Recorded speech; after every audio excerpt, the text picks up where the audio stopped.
আমরা আবার পরের দিন সকালবেলা চলে এলাম সমুদ্রের ধারে। আর দেখো বন্ধুরা, এখানটা কত শ্যাওলা হয়ে গেছে, জল জমে থাকার কারণে অনেক শ্যাওলা হয়ে গেছে। আর দেখো সূর্যটা কিন্তু সকাল সকাল খুব সুন্দর উঠেছে, আমার তো ভীষণ ভালো লাগছে। তো আমি আস্তে আস্তে সামনের দিকে এগিয়ে গেলাম। কত পাথর, আর জলটা কিন্তু অনেকটা সামনেটাই ছিল, আর ঢেউগুলোও ভালোই ছিল।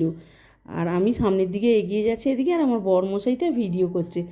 তো আমি সামনের দিকে এগিয়ে গেলাম, জলটা সামনে যাচ্ছিলাম, আমার বরমশাইটা বলল যেও না জলটার সামনে। আর এই দেখো বন্ধুরা, ঘোড়াটা কত সুন্দর লাগছে দেখতে, সাজিয়ে গুছিয়ে কত সুন্দর করে সাজিয়েছে।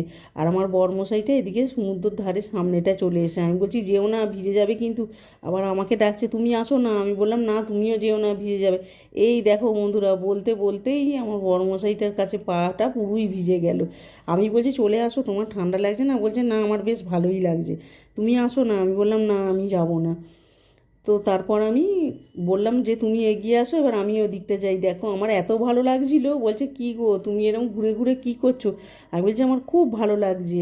আর খুব ঠান্ডা ছিল সকালবেলা, দুজনেই আমরা হেঁটে হেঁটে যাচ্ছি, আর খুব ঠান্ডাও লাগছিল বন্ধুরা, আমাদের হাওয়া চালাচ্ছিল ভীষণ। তো বন্ধুরা, ভিডিওটা যদি আমার ভালো লেগে থাকে একটা লাইক, একটা সাবস্ক্রাইব, একটা কমেন্ট অবশ্যই করবেন।